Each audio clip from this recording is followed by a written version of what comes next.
Well, welcome back to the Drive Channel, and today I'm working on the Jag again because it's exhibiting a four-wheel steering syndrome, which I call automatic rear steer exhibition, and that is a problem with the R's.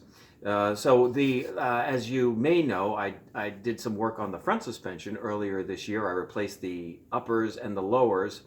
The rear of this car has an upper A-arm, it has a lower control arm, and then it also has a sort of a track rod or a toe-in, toe-out rod that can adjust the car's toe-in and toe-out of the rear wheels. Well, anyway, that is now completely worn out on at least one side, possibly both. So I'm going to replace them both and remove the rear wheel steer, automatic rear wheel steer exhibition, which I will do now. So stick with me.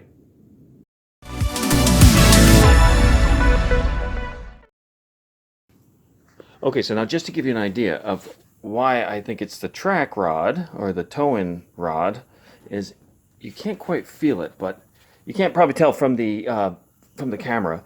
But when I put the car up on lifts, there's a ton of side-to-side movement. Now there's no movement with the wheel top to bottom. It's just left to right. Hence the four-wheel steer.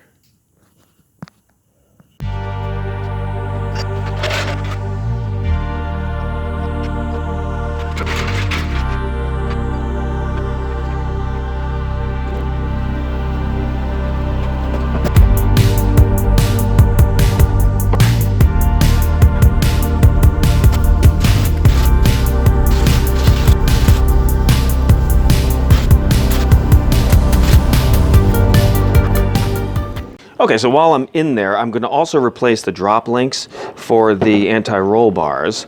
So this is what the track rods look like. I think what I'll do is when I take the old ones out, I'll measure where they are in terms of their the toe-in length, overall length of this thing, and then put it back in and hope that that keeps the track pretty close to where it was.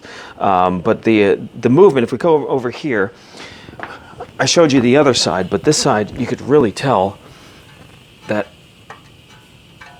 there's a good I'd say millimeter or so of play, and that once the wheel is on translates to probably about 2 millimeters of change in toe angle when you're driving around. It's rather terrifying actually. So we'll get that fixed up today. Okay, so the drop links for the anti-roll bar are a little bit more annoying than I originally expected them to be. What you basically have to do is put a little offset wrench on the top and then another offset wrench on the bottom, and you kind of counter twist them like that. Usually these can come off with the air impact wrench and they blast right off, but there's no room to do that on this car. Luckily, my car happens to be very, very rust-free because it came from Florida, so they're coming off very easy. But you could see the terrible condition of the drop link there. Hasn't been making any noise, believe it or not, but it just looks absolutely terrible. So that's got to go. So yeah, big difference.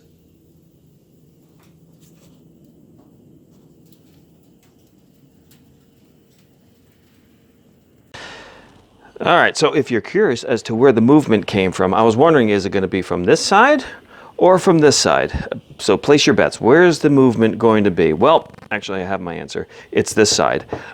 You could probably move this about, I don't know, about a half a millimeter left or right, just with your finger.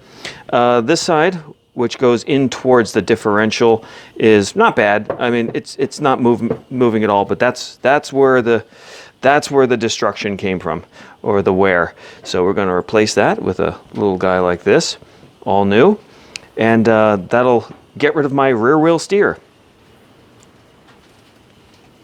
All right, so ultimately that was pretty easy. Now, one little thing, the drop links that I bought are held down below instead of above with an 8 millimeter like the old one. So this little boot that was on there, if you were an eagle-eyed, you noticed it was on when I first filmed this, can't work because I can't grip that with a pair of pliers.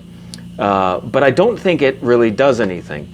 It may be there to protect this emergency brake line, this e-brake line, but I don't know. It doesn't. It seems to clear it, and it does have this protective thing on it. So I'm going to just have to monitor and see what happens. But there's the new tow rod on, and there's the drop link, and everything is completely solid. No movement on that at all. So I'm looking forward to how this works. Now you might say, did you adjust this? And the answer is no, because right out of the box, this is adjusted exactly the same way the old one was.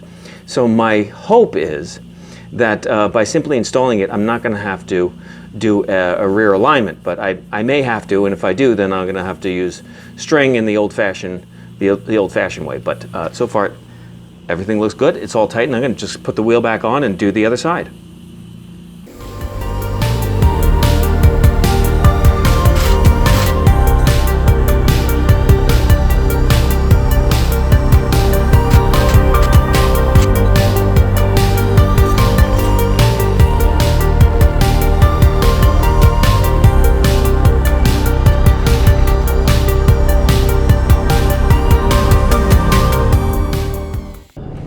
All right, here we go.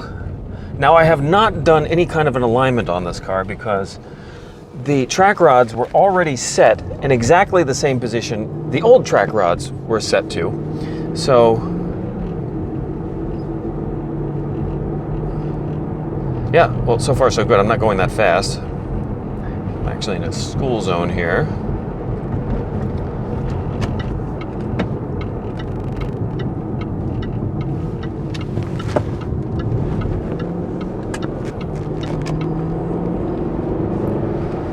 Well, the ride is fine, and it's tracking straight, not pulling to the side. So yeah, it looks like I didn't even have to do an alignment on the car. So if your XK is handling like Dr. Evil, if it's exhibiting Dr. Evil handling characteristics, that is to say it has rear wheel steering, take a look at the rear tow bar, that's TOE, not TOW, and chances are that's what it is, because I'm actually shocked at how worn they are on this car. This is an 07 with just under 140,000 miles on it, so you wouldn't think that there would be that much wear. Those bushings look like they came off of a car that was 35 years old. I would expect bushings like that on my BMW E34, which is 32 years old. But yeah, it's going over some fairly bumpy roads right now, and that's good. No evil characteristics, no rear wheel steer. And I'm done in time for lunch. So if you like this kind of content, like and subscribe, and I will see you guys in the next video.